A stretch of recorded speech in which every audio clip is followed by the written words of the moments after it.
దేవునికి స్తోత్రం. హల్లెలూయా. ఈరోజు దేవుని యొక్క సన్నిధిలో ఒక విషయాన్ని మనం జ్ఞాపకం చేసుకుందాము.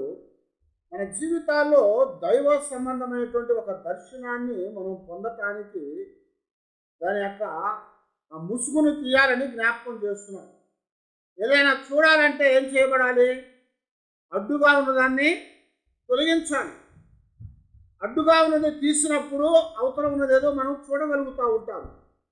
కనుక ఆత్మీయ జీవితాల్లో కూడా దైవ దర్శనాన్ని మనం చూడాలి అంటే, దైవ దర్శనాన్ని మనం కలిగి ఉండాలంటే మనకి అడ్డుగా ఉన్న వాటిని మనం కొన్ని తొలగించాలని దేవుని వాక్యం ద్వారా జ్ఞాపకం చేస్తూ ఉన్నాడు. అయితే ఈ దర్శనం ఎందుకయ్యా అని మనం చాలా అనుకోవచ్చు. దర్శనం అనేది లేకపోతే దేవుని పిల్లలు నశించిపోతారని దేవుని వాక్యం జ్ఞాపకం చేస్తూ ఉంది. చాలా సందర్భాల్లో మనం గమనించినప్పుడు లోకంలో మన మాటల్లో మనం చెప్పుకుంటే దర్శనం అంటే ఏంటి? దాని విజన్ అంటారు ఇంగ్లీష్లో. విజన్ అంటే ఇంకొక అర్థం కూడా ఉంది. ఏంటది? ఏంటి? దృష్టి కదా, చూపు, దృష్టి. దృష్టి అనేది లేకపోతే తొందరగా చచ్చిపోతారు.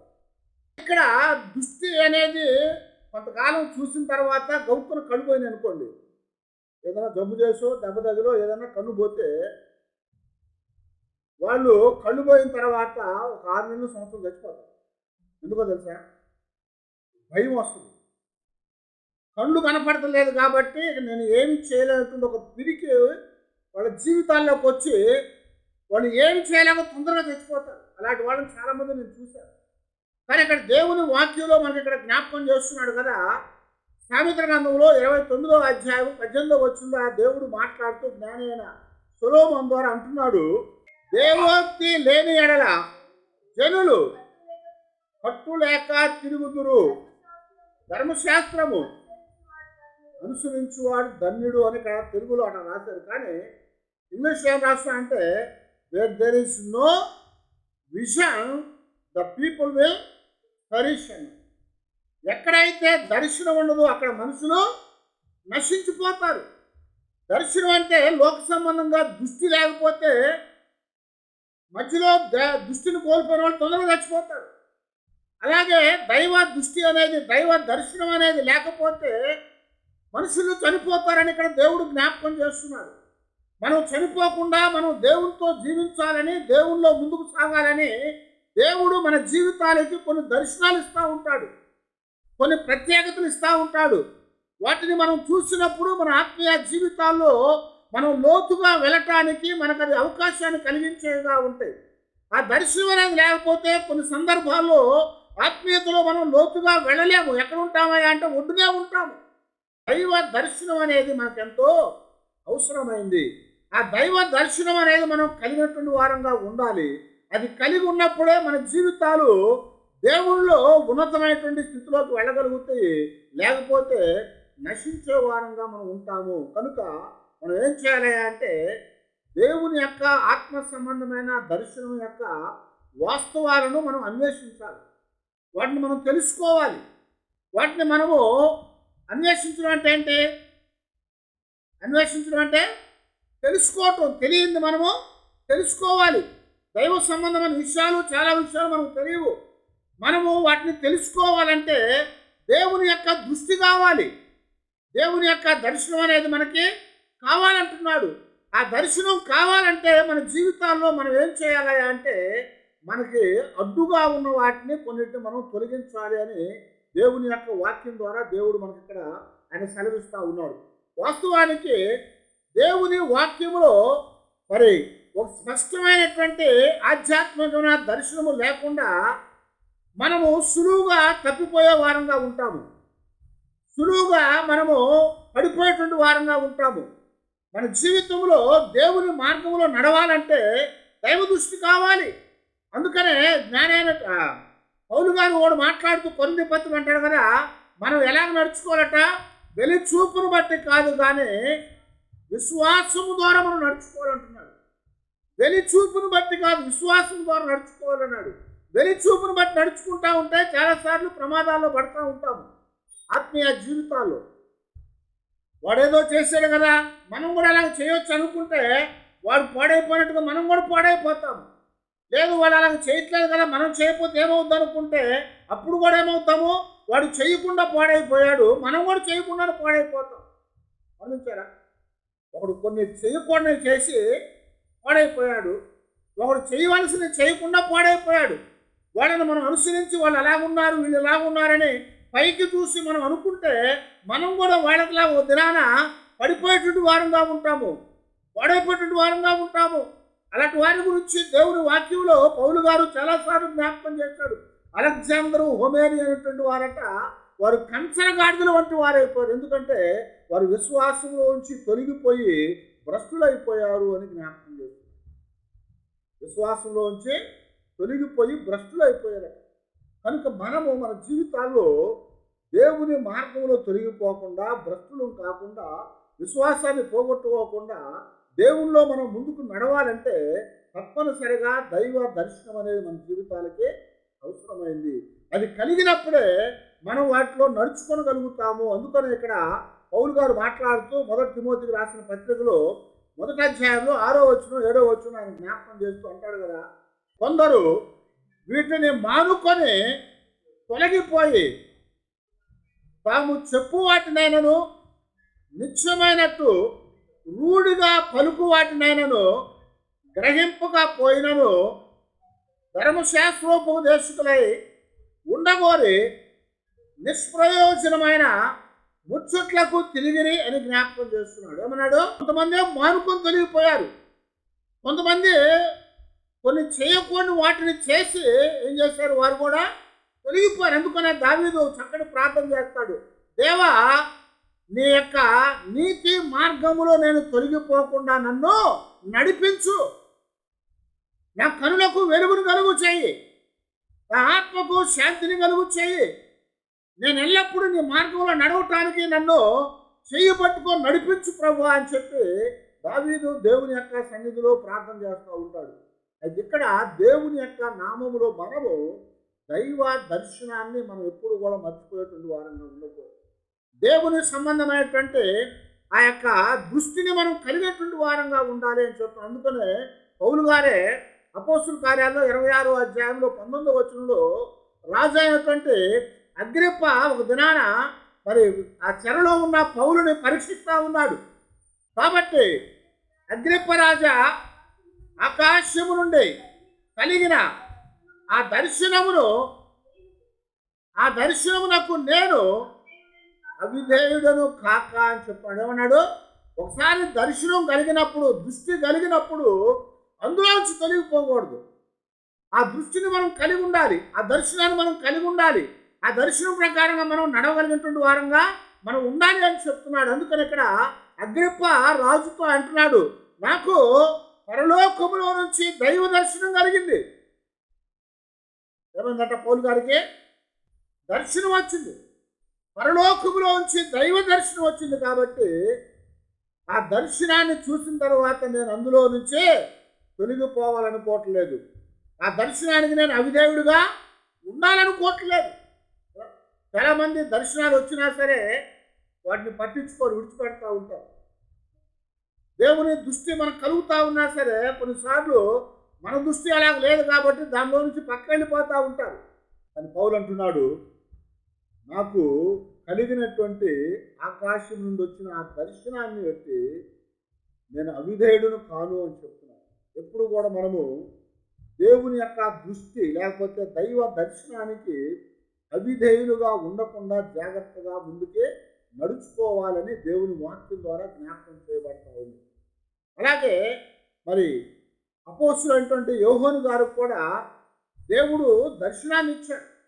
చూడండి, మనం చూస్తూ ఉంటే ప్రకటనలో 1వ అధ్యాయం 2వ వచనంలో అతడు దేవుని వాక్యమును గూర్చియు యేసు క్రీస్తు సాక్ష్యమును గూర్చియు తాను చూచినంత మటుకు సాక్ష్యం ఇచ్చెను. హల్లెలూయా. ఏం చెప్తానండి? అతడు ఏం చేశాడంట? దేవుని వాక్యాన్ని గురించి, యేసుక్రీస్తు సాక్ష్యమును గురించి తాను చూసినదంతా కూడా సాక్ష్యం ఇచ్చాడని చెప్తున్నాడు. ఏం చూశాడు ఆయన?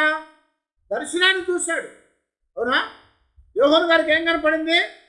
దర్శనం కనపడింది. ఆయన తీసుకెళ్ళి ఎక్కడ పడేశారు? పద్మాసు దీపంలో పడేశారు. ఆ పద్మాసు దీపంలో పడేసినప్పుడు అక్కడ దేవుని యొక్క దర్శనం వచ్చింది యోహాను గారికి. ఆ దైవ దర్శనంలో రేపటి దినాన అంటే రాబోయే ముందు కాలంలో జరగబోయే వాటి గురించి దేవుడు యోహాను గారికి ఏం చేశాడు? ఆ దర్శనములంతా చూపించాడు. ఆ జరగబోయే సంగతులన్నీ కూడా తెలియచేసి వీటన్నిటిని కూడా రాయి అని చెప్పాడు అనమాట. వాటన్నిటిని రాయి అని చెప్పాడు. కనుక మనము కూడా దేవుని యొక్క సన్నిధిలో ఆ దర్శనాన్ని కలిగి ఉండాలి. ఆ దర్శనాన్ని కలిగి ఉండాలంటే మన జీవితాల్లో ఉన్నటువంటి కొన్ని ఆటంకాలను మనం తొలగించుకోవాలి. ఆ దర్శనాన్ని మనం కలిగి ఉండాలంటే మన లోపల ఒక విప్లవాత్మకమైనటువంటిది మన లోపల రావాలి. ఆశ అనేది రావాలి. దేవుని యొక్క దృష్టి మనం కలిగి ఉండాలని, దేవుని యొక్క దర్శనాన్ని మనం చూడాలనేటువంటి ఒక ఆశ అనేది మన లోపల నుంచి రావాలి. అది మనల్ని నడిపించేదిగా ఉంటుంది, అది మనల్ని కాపాడేదిగా ఉంటుంది, అది మనను దేవుని సంబంధమైనటువంటి తిన్నని మార్గంలో అది మనల్ని నడిపిస్తుంది. కనుక అలాంటి దర్శనం కొరకు మనం ఏం చేయాలి అంటే మన జీవితాల్ని దేవునికి అప్పగించుకోవాలి.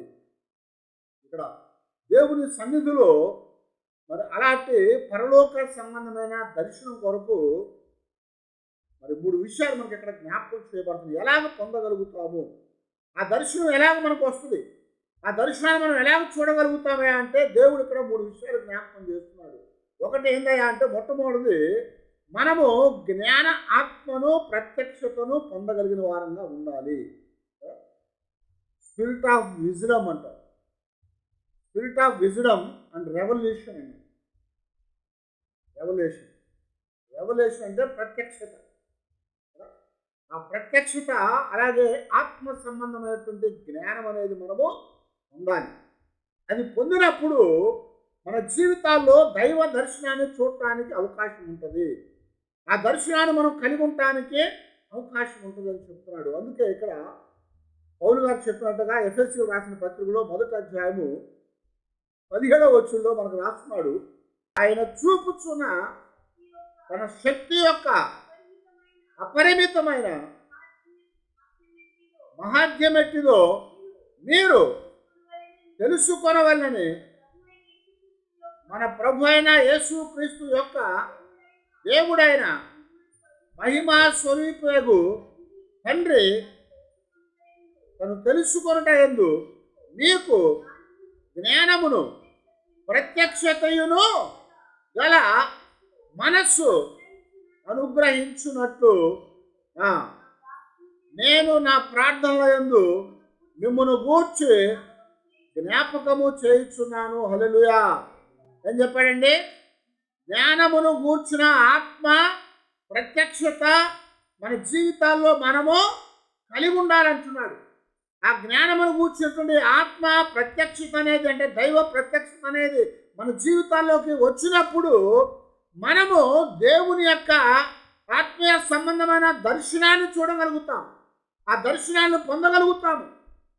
చాలామందికి ప్రార్థనలో దర్శనాలు కలుగుతూ ఉంటాయి. కొంతమందికి కళలు వస్తూ ఉంటాయి. కళలు అంటే ఏంటి? కళ అంటే నిద్రపోయినప్పుడు వచ్చేది కళ కదా. మెలకు ఉండొచ్చేది పగటి కళ. అవునా? ఒకవాడు కళ్ళు తెరుచుకోవడం అలా చూస్తూ లేదా పగటి కళ అంటూ ఉంటారు. మామూలుగా ఉండే కళ్ళ కంటే పగటి కళ అంటారు. ప్రార్థనలో ఉండే కంటే అది దర్శనం అంటారు. అర్థమవుతుందా? నిద్రపోయి వస్తేనేమో కళ అది. ప్రార్థనలో ఉండే ఆ యొక్క దానిని మనం కలిగి ఉన్నప్పుడు, ఆ కళ లాంటిది కలిగి ఉన్నప్పుడు అది దర్శనం. అది కళ ఏదో మనకు అర్థం కాదు, అది దర్శనం. అది అదే ఏమీ ధ్యాస లేకుండా కళ్ళు తెరుచుకొని ఏదో చూస్తూ ఉంటే పరధ్యానంలో ఉంటే పగటి కళ్ళు వస్తాయి. అవన్నీ కూడా ఎలాంటి అంటే గాలి మేడలు లాంటివి అన్నారు. పగటి కళ్ళన్నీ కూడా గాలి మేడలు లాంటివి. ఎప్పుడు కూడా కంటే రాత్రిపూట కళలు కనండి, లేకపోతే ప్రార్థనలో దర్శనాలు కనండి, కానీ పగటి కళలు కనొద్దు. పగటి కళలు ఎప్పటికీ అవి నెరవేరవు. అలాంటి కళలు చాలా మంది కంటూ ఉంటారు. చిన్నప్పుడు మనం కూడా కన్నాం కదా, మనకు కూడా వచ్చినట్టు పగటి కళలు ఏది నెరవేరలేదు. అలాంటివి కాకుండా రాత్రి ప్రార్థన చేసి పండుకోండి, దేవుడు మీకు మంచి దైవ సంబంధమైన కళను ఇస్తాడు. లేదా మెలకువగా ప్రార్థన చేయండి, దేవుడు మీకు ఒక మంచి దర్శనాన్ని ఇస్తాడు. ఎందుకంటే ఆయన వాగ్దానం చేశాడు, యావేలు గ్రంథంలో ఏమన్నాడు? నేను మీకు మీద ఆత్మను కుమ్మరిస్తాను, ఆ ఆత్మ పొందిన మీరందరూ కూడా ఏమవుతారట? వాక్శక్తిని పొందుతారు. మీ యవ్వనులు దర్శనాలు చూస్తారు, మీ వృద్ధులు కలలు కంటారు. గమనించారా? యవ్వన పిల్లలకి దర్శనాలు రావాలి, పగటి కలలు కాదు, దర్శనాలు రావాలి. అలాగా ఇక్కడ దేవుని సంబంధమైనటువంటి ఆత్మ సంబంధమైనటువంటి జ్ఞానము, ఆత్మ సంబంధమైన జ్ఞానము ప్రత్యక్షత అనేది మనలోకి వచ్చినప్పుడు మనము దైవ దర్శనాన్ని చూడగలిగిన వారంగా ఉంటాం, ఆ దర్శనాన్ని పొందగలుగుతాము. కనుక దేవుడు మనల్ని పిలిచి ఏం చెప్తున్నాడంటే ఆ దర్శనాన్ని మీరు పొందండి అని దేవుడు మనకి ఇక్కడ జ్ఞాపకం చేస్తున్నాడు. దాన్ని పొందటానికి, దాన్ని చూడటానికి మనకు ఆత్మ జ్ఞానం అనేది ఎంతో అవసరమైంది. అది యాకోబులు చెప్తా ఉంటాడు, ఎవరికైనా జ్ఞానం కొదవగా ఉంటే వాడు నన్ను అడగవలెను అని చెప్తున్నాడు. జ్ఞానం కొదవగా ఉన్నవాడు దేవుణ్ణి అడగాలి. అది లోక సంబంధమైన జ్ఞానం కావచ్చు, ఆత్మ సంబంధమైన జ్ఞానం కావచ్చు. పిల్లలకి జ్ఞానం కావాలి, చదువుతున్నప్పుడు దేవా నా పిల్లలకి జ్ఞానం దయచేయి, బుద్ధిని దయచేయి మనం ప్రార్థన చేయాలి. మన కోసం ఏం చేయాలంటే దేవా ఆత్మ సంబంధమైన జ్ఞానాన్ని మాకు దయచేయి నాయనని మనం ప్రార్థన చేసుకోవాలి. అప్పుడే మన జీవితాల్లో దేవుని సంబంధమైనటువంటి దర్శనాన్ని మనం పొంది దాన్ని కలిగి ఉండగలిగేటువంటి అవకాశం మనకు ఉంటుందని దేవుని వాక్యం ద్వారా దేవుడు మనతో మాట్లాడుతూ ఉన్నాడు.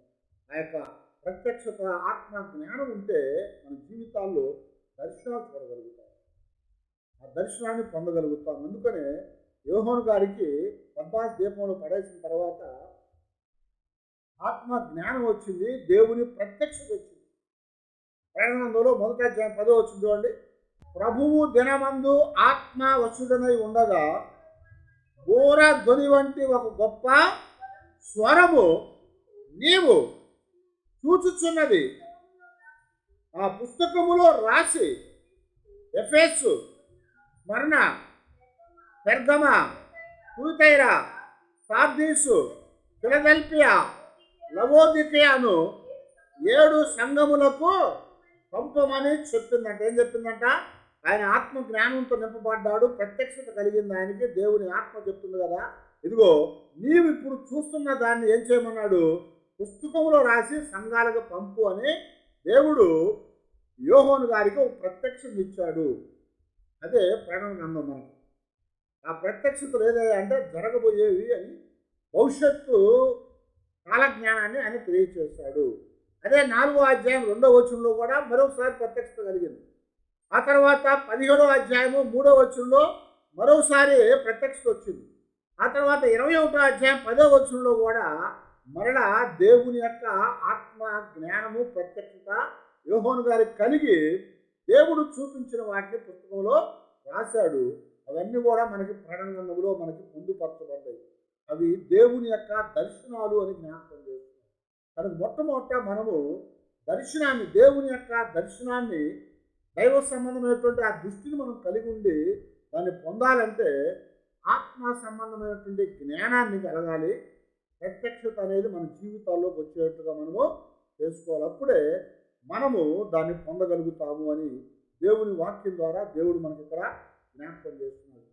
పేతురుకు ఒక దర్శనం వచ్చింది, అలాగే కొర్నేలికి ఒక దర్శనం వచ్చింది.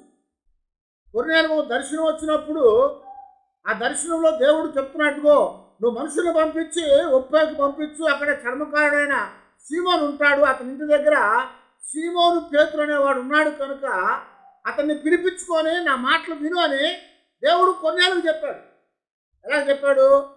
మిట్ట మధ్యాహ్నము 3 గంటలకి డాబా మీద ఏం చేస్తున్నాడు? ఆయన ప్రార్థన చేస్తున్నాడు. అదే సమయానికి పేతురుకు దర్శనం వస్తూ ఉంది. ఏమని? ఒక దుప్పటి కనపడింది, అందులో జంతువులు కనపడ్డాయి, తినమని 3 సార్లు చెప్పాడు. దేవుడు నాకు వద్దు ప్రభా, నేను ముట్టుకోలేదు అన్నాడు. దేవుడు దాన్ని తీసేసాడు. ఈ లోపల ఏమిటో అర్థం కాకుండా ఉండంగానే పేతురు ఉన్న ఇంటి దగ్గర తలుపు తట్టినప్పుడు దేవుడు చెప్తున్నాడు, ఇదిగో నువ్వు కిందకి వెళ్ళి. ఇప్పుడు పేతురు కూడా పైనే ఉన్నాడు, పరవశులైపోయి ఉన్నాడు. ఆత్మలో పరవశులై ఉన్నప్పుడు దేవుడు ఒక దర్శనాన్ని ఇచ్చినప్పుడు దాన్ని వద్దనుకున్నాడు. అప్పుడు దేవుడు చెప్తున్నాడు, నువ్వు అయిపోయింది, కిందకి వెళ్ళిపోను, నీకోసం మనుషులు వచ్చారు, కిందకి వెళ్ళని చెప్పాడు. కిందకి రాగానే సీమోను అనే చర్మకారుడు ఇల్లు ఇదేనా అంటే ఇదేనని చెప్పారు. వెళ్ళి తలుపు కొట్టంగానే పేతురు అనే మనుషుడు ఉన్నా అంటే అవును నేనే. అందరూ కలిసి వెళ్ళి కొర్నేలు ఇంటిలో దేవుని వాక్యాన్ని అందించినప్పుడు ఆ ఇల్లంతా కూడా రక్షణ పొందింది. అది దర్శనం, అది ప్రత్యక్షత. అది కావాలంటే ఆత్మశక్తి కావాలి. ప్రత్యక్షత అనేది మనకు ఎంతో అవసరము. అప్పుడే మనం దాన్ని పొందగలుగుతామని చెప్తున్నారు. రెండవదిగా మనం గమనించినట్లయితే మన జీవితాల్లో మన హృదయ నేత్రాలు అనేవి తెరవబడాలి, ప్రకాశించాలి. హృదయ నేత్రాలు అనేవి ప్రకాశించకపోతే మన యొక్క ఐస్ ఆఫ్ అవర్ హార్ట్ అనేది ఎన్లైటన్ కావాలంటున్నాడు. ఎన్లైటన్మెంట్ ఏంటి? ప్రకాశం రాక. మన హృదయ సంబంధమైన నేత్రాలట ప్రకాశం కావాలట. ప్రకాశవంతంగా ఉన్నప్పుడే దేవుని దర్శనాన్ని చూడగలుగుతాము. ఆ దర్శనాన్ని మనం పొందగలుగుతామని చెప్తున్నాడు. ఇందాక మనం చదివినట్లుగానే అదే ఎఫెసీయుల పత్రికలో 1వ అధ్యాయంలో 18వ వచనంలో ఉన్నాడు, క్రీస్తునందు వినియోగించబడిన బలాతిశయమును బట్టి విశ్వసించు మనయందు ఆయన చూపుతున్న ఆయన శక్తి అపరిమితమైనటువంటి మహత్యం ఎట్టిదో మీరు తెలుసుకోవాలని అంటున్నారు. ఆయన శక్తిని మనం తెలుసుకున్నప్పుడే మన కన్నులు తెరవబడతాయి. దేవుని వాక్యంలో దావీదు మాట్లాడుతూ ఉంటాడు, దేవా నా ఆత్మ నేత్రాలు తెరువు అంటాడు. మనోనేత్రాల్ని తెరువమని అడుగుతున్నాడు. నీ వాక్యంలో ఉన్న విషయములను నేను చూచినట్లుగా నా మనోనేత్రాలు తెరువు. దేవుడు మన జీవితాల్లో మనోనేత్రాలు అంటే హృదయ సంబంధమైన నేత్రాలు తెరవకపోతే దైవ సంబంధమైన వాటిని మనం చూడలేము. గతంలో మనం చెప్పుకున్నట్లుగా ఎలీషా దగ్గర ఎవరున్నారు? గెహాజీ ఉన్నాడు. గెహాజీకి దైవ సంబంధమే కనపడుతున్నాయా? కనపడలే. లోక సంబంధమే కనపడుతున్నాయి. మంచి కళ్ళు గలవాడు, మంచి దృష్టి అతనికి. బయటకే ఆ పాకలో నుంచి ఆ గుడారంలోంచి బయటకు రాగానే ఆ కొండ మీద కింద అంతా కూడా రథాలు గుర్రాలు ఆవరించినట్లుగా పైనుంచే చూసేశాడు. అయితే దానికంటే గొప్ప అయినటువంటి ఎలీషా చుట్టూ పర్వతం చుట్టూ ఉన్న అగ్ని రథాలు గుర్రాలని చూడలేకపోయాడు. ఎందుకంటే అతని మనోనేత్రాలు తెరవబడలేదు. కాబట్టి ఎలీషా ఏం చేశాడు? దేవా వీడు చూచినట్టుగా వీడి కన్నులు తెరవమని చెప్పాడు. వీడు చూచినట్టు వీడి కన్నులు తెరవమనంగానే వీడు కన్నులు తెరవబడంగానే ఏమైంది? అప్పుడు దైవ సంబంధమైన వాటిని చూడగలిగినటువంటి వాడుగా ఉన్నాడు అని చెప్పాడు. అప్పుడు వాటిని చూశాడు. అప్పుడు దాకా చూడలేకపోయాడు. అలాగే మనము కూడా మన జీవితాల్లో మా ఆత్మ నేత్రాలను తెరువునాయన, మనోనేత్రాలను తెరువునాయన అని దేవుని దగ్గర మనము ప్రార్థన చేయాలి. మన మనోనేత్రాలకి లేదా ఆత్మీయ నేత్రాలకి ప్రకాశాన్ని కలుగు చేయ ప్రభు అని మనము ప్రభువుని అడగాలి. ఓ దినాన సౌలు ప్రతిజ్ఞ చేశాడు. తెలియక యోనాతాన్ ఏం చేశాడంటే గబగబా వచ్చి ఆ గుంపులోనికి ఆ తేనె పారుతూ ఉంటే అదేంటో తెలియక కర్రని అందులో ముంచి దాన్ని తీసి అలా నాకాడండి. ఆ నాలుగు మీద పెట్టుకోగానే ఏమైందట? అది చక్కటి మాట రాయబడతా ఉండేది. అతని మనోనేత్రాలు తెరవబడ్డాయి. అతని కన్నులు ప్రకాశించినాడు, తెరవబడ్డాయి. వెంటనే ఒకలాంటి ఒక దృష్టి వచ్చేసింది అతనికి. అంటే ఏంటి? అది ఏంటో తెలియదు కానీ అది నోట్లో తగలంగానే అతనికి ఒక గొప్ప జ్ఞానం కలిగింది. అందుకనే మాటలు రాని వాళ్ళకి, తెలివి లేని వాళ్ళకి చిన్నప్పుడు ఏం చేస్తారు? తేనె నాకిస్తూ ఉంటారు. అందుకనే ఇక్కడ మనము కూడా దేవుని వాక్యం అని చెప్పబడ్డటువంటి ఆ తేనె మనం ఎల్లప్పుడూ తీసుకుంటూ ఉంటే మన మనోనేత్రాలు కూడా తెరవబడుతూ ఉంటాయి. మన హృదయ సంబంధమైనటువంటి నేత్రాలు ప్రకాశమానంగా అవుతూ ఉంటాయి. అవి ప్రకాశమానంగా అవుతూ ఉన్నప్పుడు ఏమవుతాయి అంటే మన జీవితాల్లో మనము ఆ యొక్క దర్శనాన్ని చూడగలుగుతాం. దైవ సంబంధమైన వాటిని మనము చూడగలుగుతాం. అవి చూడాలి. దాన్ని మనం కలిగి ఉండాలంటే మన మనోనేత్రాలు తెరవబడాలి. మనోనేత్రాలు తెరవబడాలి. హృదయ నేత్రాలు తెరవబడాలంటే మొట్టమొదటిగా మన జీవితాలు ఏం చెప్తున్నాయంటే మన మనస్సాక్షి అనేది మనము దాని మీద ఉన్న ముసుగును తీసేయాలి. అన్నాడు. మనస్సాక్షి అనేది ఉంటుంది. లోపల మనసు ఉంటుంది కదా, కాన్షియన్స్ అంటారు. లోపల కాన్షియన్స్ ఉంటుంది. ఆ కాన్షియన్స్ అంటే మనస్సాక్షి. అది నిజమా కాదని మనకు తెలుసు. పక్కోడికి అది నిజమైనా మనం చెప్పం, తప్పైనా మనం చెప్పం. కానీ మనకు మాత్రం లోపల మన మనస్సాక్షి ఏం చెప్పుద్దంటే వీడు చేసిన తప్పు, కానీ వాడు మనోడు కాబట్టి మనం చెప్పకూడదు. వాడు చేసింది రైటే, కానీ మనోడు కాదు కాబట్టి వాడు తప్పు చేసాడని చెప్పాలని చెప్తూ ఉంటుంది మనం. అందుకొరకే ఆ మనస్సాక్షి అనేది దేవుడు మనకి ఇచ్చాడు. దాని యొక్క ముసుగును మనం తీయాలి మొట్టమొదటి. ఆ తర్వాత మనం గమనిస్తూ ఉంటే మనస్సాక్షి అయిపోయిన తర్వాత మనస్సు అంటే మైండ్ అనేది ఉంది. ఆ మైండ్ అనే దానికి మనం ముసుగు వేసుకుంటాం చాలాసార్లు. ఆ ముసుగును తీయాలని చెప్తున్నాడు. అది అయిపోయిన తర్వాత మన ఎమోషన్స్ ఉంటాయి, మన యొక్క వాటిని భావావేశాలు అంటాం కదా. భావ ఆవేశాలు అంటే మన ముఖ కవలికలు. చాలాసార్లు కోపంగా ఉన్నప్పుడు మనకేమవుద్ది, ఎవరైనా కోపంగా ఉన్నా చూడమ్మా వాడు కోపంగా ఉన్న దగ్గరికి వద్దు ఇప్పుడు అనుకుంటాం. ఎవరైనా బాధపడతా ఉంటే వాడు బాధపడతా ఏడుస్తూ ఉన్నట్టు ఇప్పుడు వద్దు అనుకుంటాం కదా. ఇలాగా ఒకరు మనోభావాలను మనం ఎరుగుతూ ఉంటాం. ఆ భావాలకు కూడా కొన్నిసార్లు మనం ముసుగేస్తూ ఉంటాం మనకు కనపడకుండా. అలాంటివి తీసివేసుకోవాలన్నాడు. ఆ తర్వాత అంటున్నాడు కదా, మన తలంపులు, మన ఇష్టము, మన సంకల్పము, ఇవన్నీ కూడా మన లోపల ఉంటాయి. వాటన్నిటికీ మనం ఏం చేయాలట, ఆ ముసుగుని తీసివేయాలి. అందుకనే పౌలు గారే చెప్తూ అంటాడు కదా, మీ మనస్సుల మీద ఉన్నటువంటి, మీ ముఖముల మీద ఉన్నటువంటి ఆ ముసుగుని తీసివేస్తే కానీ మీరు దేవుని ప్రత్యక్షతను చూడలేరని చెప్తాడు. మీ హృదయ సంబంధమైనటువంటి వాటి మీద ఉన్న ముసుగుని తీసివేస్తే కానీ దైవ సంబంధమైన వాటిని మీరు చూడలేరు. ఇశ్రాయేలు అందరూ కూడా ఎలాగున్నారా అంటే ధర్మశాస్త్రమే అదే రక్షించేది అనుకున్నారు. పౌలు గారు చెప్తున్నాడు ధర్మశాస్త్రం వల్ల రక్షణ రాదు, యేసు క్రీస్తు వారి వల్ల రక్షణ అని చెప్తున్నాడు. అయితే అక్కడ దేవుడు చెప్పినట్టుగా పౌలు గారు ఏమన్నా అంటే మన మనస్సుల మీద ఉన్న ముసుగును తీసేస్తే కానీ ఆయన ప్రత్యక్షతను మనం చూడలేము అని. ముఖం మీద మనం ముసుగేసుకొని ఎదురుగా ఉన్న వాళ్ళని చూస్తే ఎలా ఉంటారు, వాళ్ళు ఎలా ఉంటారు, బోదలుగా ఉంటారు కదా. ఎదురు వచ్చినవాడు ఎవడో తెలుస్తుందా, తెలియదు. అందుకొరకే ఆ మనోనేత్రాలకి లేకపోతే హృదయ సంబంధమైన నేత్రాలకి అడ్డుగా ఉన్న ఆ ముసుగును మనం తీసివేసుకోవాలని ఇక్కడ పౌలు గారి ద్వారా దేవుడు మనతో మాట్లాడుతున్నాడు. హెబ్రీయులకు రాసిన పత్రికలో 9వ అధ్యాయంలో 14వ వచనంలో మరి పౌలు గారు రాస్తూ చెప్తున్నాడు కదా. హెబ్రీ పత్రిక 9వ అధ్యాయం 14వ వచనంలో, నిత్యుడగు ఆత్మ ద్వారా తన్ను తాను దేవునికి నిర్దోషినిగా అర్పించుకొనిన క్రీస్తు యొక్క రక్తము నిర్జీవ క్రియలను విడిచి జీవము గల దేవుని సేవించుటకు మీ మనస్సాక్షిని ఎంతో ఎక్కువగా శుద్ధి చేయును. దేవునికి స్తోత్రం, హల్లెలూయా.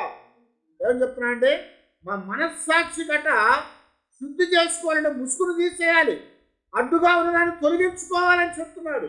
దేవుడు మన జీవితాల్లో ఏం చేశాడంట, యేసు క్రీస్తు వారిని పంపించి మనకి అడ్డుగా ఉన్న వాటిని తొలగించడానికి, ఆత్మ సంబంధమైన దర్శనాన్ని మనం చూడటానికి పాపం అనే ముసుగును తీసివేస్తున్నాడు.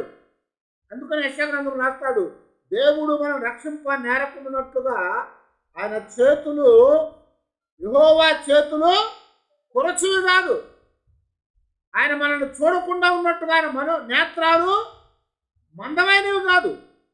దేవుడు ఎక్కడున్నా మనల్ని చూడగలడు. ఈ లోపల నుంచి పక్కకు మనం చూడలేము. కానీ దేవుడు ఆకాశంలో నుంచి తన నేత్రము భూలోకం అంతా కూడా సంచారం చేపిస్తా ఉన్నాడు. ఎందుకంటే మనల్ని చూస్తున్నాడు అని చెప్తున్నాడు. ఆయన చేతితో మనం తాకుతున్నాడని చెప్తున్నాడు.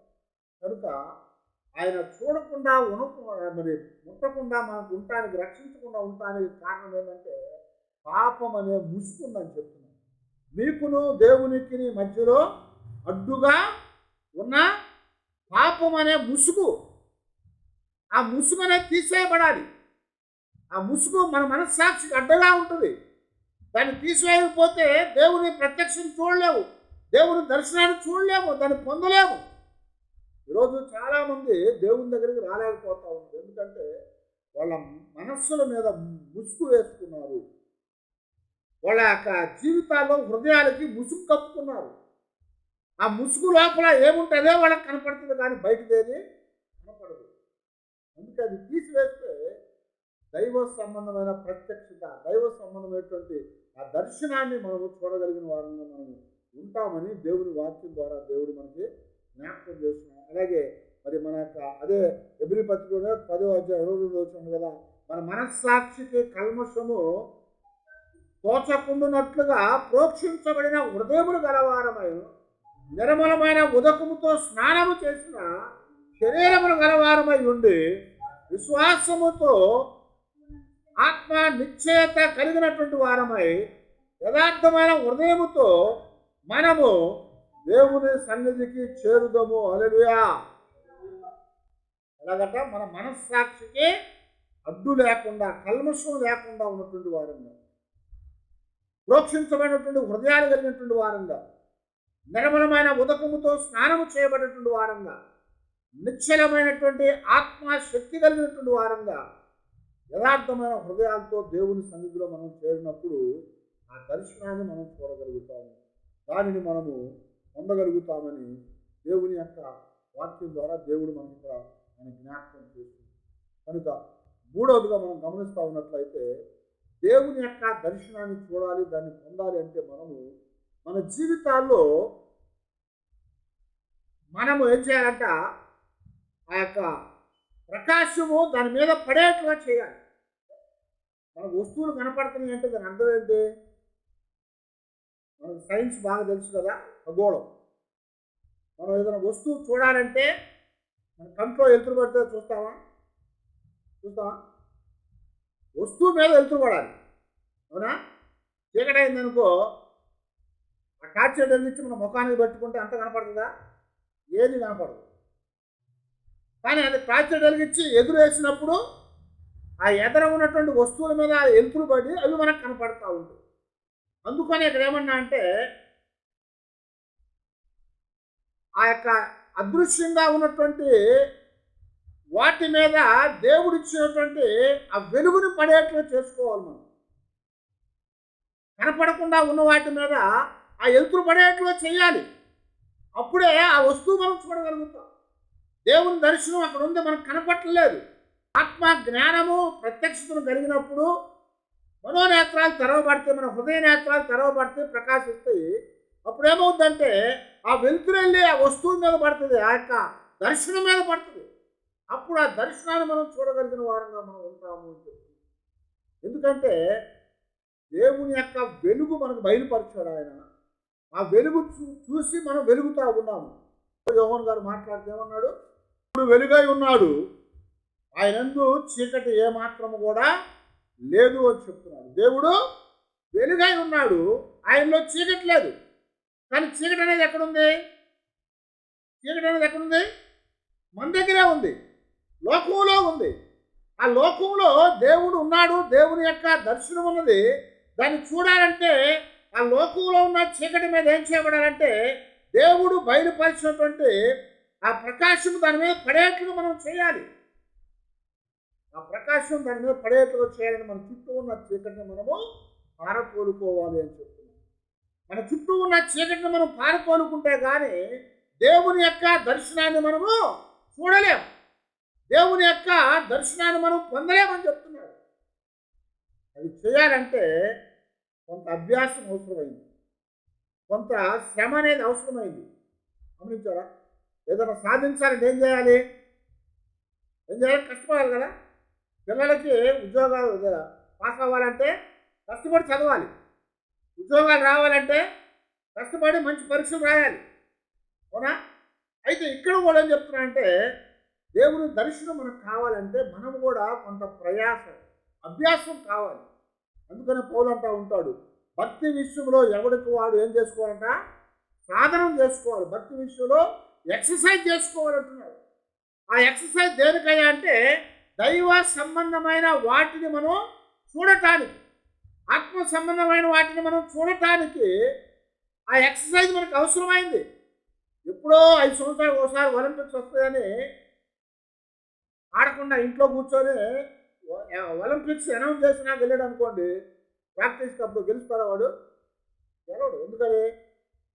వాడు అప్పటికప్పుడు చేస్తూ ఉంటే అవ్వదు. చాలామంది అప్పటికప్పుడు పరీక్షలు అప్పుడు తెల్లారి పుస్తకం తీసి చదివి వెళ్ళి బుక్లో అక్కడ తుమ్మేసి వస్తారట. అప్పుడప్పుడు రాసి వస్తారు, పాస్ అవుతూ ఉంటారు, వేరే సంగతి. అది అందరికి వచ్చేది కాబట్టి అయిపోద్ది. ఇక్కడ ముగ్గురే గెలుస్తారు కదా, ఎంతమంది పరిగెత్తినా కానీ ముగ్గురే గెలుస్తారు. ఎంతమంది ఆడినా ముగ్గురే గెలుస్తారు. అంటే 1-2 ముగ్గురికే ఇస్తారు ప్రైజ్. ముగ్గురికే ప్రైజ్ ఇస్తారు కాబట్టి ముగ్గురే గెలుస్తారు. మిగిలిన అందరూ ఓడిపోయినట్లే వచ్చినా కానీ. అయితే ఇక్కడ మనం గమనిస్తున్నాం కదా, దేవుని యొక్క సన్నిధిలో మనకి అభ్యాసం కావాలి, ఎక్సర్సైజ్ కావాలి, సాధనం అనేది కావాలి. ఆ సాధనం అనేది మన జీవితాల్లో మనం చేసుకోవాలి. ప్రార్థించే ఆత్మతో మనం సాధన చేయాలి. అలాగే సిద్ధమైన హృదయంతో మనం దేవుని దగ్గర సాధన చేయాలి. దేవుని యొక్క సన్నిధిలో ఆయనతో సన్నిహితంగా ఉండటం అనేది సాధన చేయాలి. ప్రార్థన లేకపోతే మనం దేవుని దగ్గరికి వెళ్తామా? వెళ్ళలేము కదా. అలాగే మనసు సిద్ధంగా లేకపోతే దేవుని దగ్గరికి వెళ్ళగలుగుతామా? వెళ్ళలేము. అలాగే దేవునితో జీవించాలంటే ఆయన దగ్గరికి వెళ్ళాలి. ఆయన దగ్గరికి వెళ్ళాలంటే ప్రార్థన కావాలి, ఆత్మ కావాలి. ఆత్మ రావాలంటే ప్రార్థన చేయాలి. అవి ఉన్నప్పుడు ఏమవుతుందంటే దేవునితో మరి సజీవమైనటువంటి దేవునితో సత్సంబంధమైనటువంటి ఆ సంబంధాన్ని కలిగి ఉంటాం. యోహాను గారు మొదటి యోహాను పత్రికలో ఆయన రాస్తూ ఒక మాట అంటూ ఉంటాడు. ఏమంటా అంటే, మా యొక్క సహవాసం అయితే తండ్రి అయిన దేవునితోనూ ఆయన కుమారుడైన యేసు క్రీస్తు వారితోనూ పరిశుద్ధాత్మతో ఉన్నదని చెప్తున్నాడు. ఎవరితో ఉందట? తండ్రి అయిన దేవునితో, కుమారుడైన యేసు క్రీస్తు వారితో, పరిశుద్ధాత్మతో సహవాసం కలిగి ఉన్నామని చెప్తా ఉన్నాడు. వాళ్ళతో సహవాసం ఉంది. ఇప్పుడు మనకు కూడా అలాంటి సహవాసం కావాలి. ఆ సహవాసం, దేవునితో సహవాసం ఉంటే కానీ దర్శనాన్ని చూడలేం. అవునా? సహవాసం లేకుండా దర్శనాన్ని చూడగలుగుతామా? దేవుడు చెప్తున్నాడు కదా, మన జీవితాల్లో దేవుని ప్రత్యక్షత అనేది, దేవుని దర్శనం అనేది ఒక చోట ఉన్నది. దాని దగ్గరికి మనం వెళ్ళాలి. దాని మీద మన యొక్క దృష్టిని ఉంచాలి. దేవుడు ఇచ్చిన వెలుగును దాని మీద ప్రకాశింప చేసుకోవాలి. అలా చేయాలంటే దేవునితో సజీవమైనటువంటి సంబంధం కలిగి ఉండాలి. దేవునితో సజీవమైన సంబంధం కలిగి ఉండాలంటే ఆయనతో సన్నిహితంగా ఉండాలి. ఆయనతో సన్నిహితంగా ఉండాలంటే ఆయన ఆత్మతో మనం నింపబడాలి. ఆయన ఆత్మతో మనం నింపబడాలంటే మన లోపలికి ఏం రావాలి? ప్రార్థన కావాలి. ఇవన్నీ లేకుండా, ప్రార్థన లేకుండా ఆయన ఆత్మ రాదు. ఆయన ఆత్మ లేకుండా ఆయనతో దగ్గరికి వెళ్ళలేము. ఆయనతో దగ్గరగా ఉండకుండా ఆయనతో సంబంధాన్ని కలిగి జీవించలేము అని చెప్తున్నారు. ఆయనతో సంబంధం కలిగి జీవించలేకపోతే ఆయన వెలుగు మన మీదకి రాదు. ఆయన వెలుగు మన మీదకి రాదు. అందుకొరకే దేవుని యొక్క ఆ యొక్క ప్రకాశము వాటి మీద పడేటట్టుగా మనం చేసుకోవాలి. ఆ దర్శనం అక్కడ ఉంది కనుక ఆ దర్శనం మీద దేవుని వెలుగు మన మీద పడి, మన వెలుగు వెళ్ళి దాని మీద పడాలి. మనము దేవుని యొక్క దర్శనం మీద దేవుడు మనకిచ్చిన ఆ వెలుగును మనం ప్రకాశింప చేసుకునే వారంగా మనం ఉండగలిగినట్లయితే అప్పుడు దేవుని యొక్క దర్శనాన్ని మనం చూడగలుగుతాం. యోహాను గారిని పద్మాస దీపంలో పడేసినప్పుడు ఆయన ప్రార్థనతో ఉన్నాడు. ఆయన ప్రార్థనతో ఉన్నప్పుడు ఆయన జీవితంలోకి ఆత్మ వచ్చింది. ఆయన జీవితంలోకి ఆత్మ వచ్చినప్పుడు ఆ ఆత్మ ఏం చేసింది? ఆయన్ని దేవునికి ఇంకా దగ్గరగా తీసుకెళ్ళింది. ఆ దేవునికి ఇంకా దగ్గరగా తీసుకెళ్ళినప్పుడు ఆయన దేవునితో సహ సంబంధమైన జీవాన్ని కలిగి ఉన్నాడు. జీవాన్ని అంటే ఆయనతో కలిసి జీవించాడు. అప్పుడు దేవుని యొక్క వెలుగు వాళ్ళ మీద పడింది. మోషే కూడా పర్వతం మీదకి వెళ్ళినప్పుడు ఏమైంది? దేవుని వెలుగు ఆయన మీద ప్రకాశించింది. ఆయన కిందకు వచ్చినప్పుడు జనం అంటున్నారు, అయ్యో నీ వెలుగు చూడలేకపోతున్నావు, ముసుకేసుకోమన్నాడు. అయితే దేవుడు ఇక్కడ చెప్తున్నాడు కదా, నువ్వు ముసుకేసుకోవాలి, నీ ముసుగును తీసేసుకోమని చెప్తున్నాడు దేవుడు. ఆ ముసుగును తీసివేసుకొని మన వెలుగు, దేవుడు మన మీదకి ప్రకాశించిన వెలుగు ఆ వాటి మీద పడేట్లుగా చేసుకున్నప్పుడు అప్పుడు మన జీవితాలు ఏమవుతాయి అంటే ఆ యొక్క దర్శనాన్ని మనం చూడగలిగిన వారంగా ఉంటాం. ఆ దర్శనం మనం చూడటానికి దేవుని యొక్క సన్నిధిలో ఈ మూడింటిని మనం కలిగినటువంటి వారుగా ఉండాలి. మొట్టమొదటిగా ఏం చేయమన్నాడు? దేవుని యొక్క జ్ఞాన ఆత్మను ప్రత్యక్షతను మనం కలిగినటువంటి వారంగా ఉండాలి. రెండవదిగా ఏం చెప్తున్నాడు? మన యొక్క హృదయ నేత్రాలు తెరవబడాలి, అవి ప్రకాశవంతంగా చేయబడాలి. అవి ప్రకాశవంతంగా చేయబడినప్పుడు మనం చూడగలుగుతాం. మూడోదిగా చెప్తున్నాడు కదా, దేవుడు మన మీద ప్రకాశింప చేసినటువంటి ఆ ప్రకాశాన్ని ఆ ప్రకాశాన్ని దేవుని దర్శనం మీద పడేట్టుగా మనం చేయగలగాలి. అలా చేయాలంటే ఆయనతో సహజీవనాన్ని మనం కలిగినటువంటి వారంగా ఉండాలి. సజీవమైనటువంటి సహజీవనాన్ని ఆయనతో కలిగి ఉన్నప్పుడు మనం దానిని కలిగినటువంటి వారంగా ఉంటాం. అలా ఉండటానికి మనకు దేవుడు సహాయం చేయమని మనం దేవుణ్ణి అడగాలి. దర్శనం మనం కలిగిన వారమై ప్రభు సన్నిధిలో మనం సంతోషంతో ముందుకు సాగాలని దేవుడు మనల్ని కోరుతున్నాడు. కనుక అందరం కూడా మరి తల వంచి ప్రార్థన చేసుకుందాము.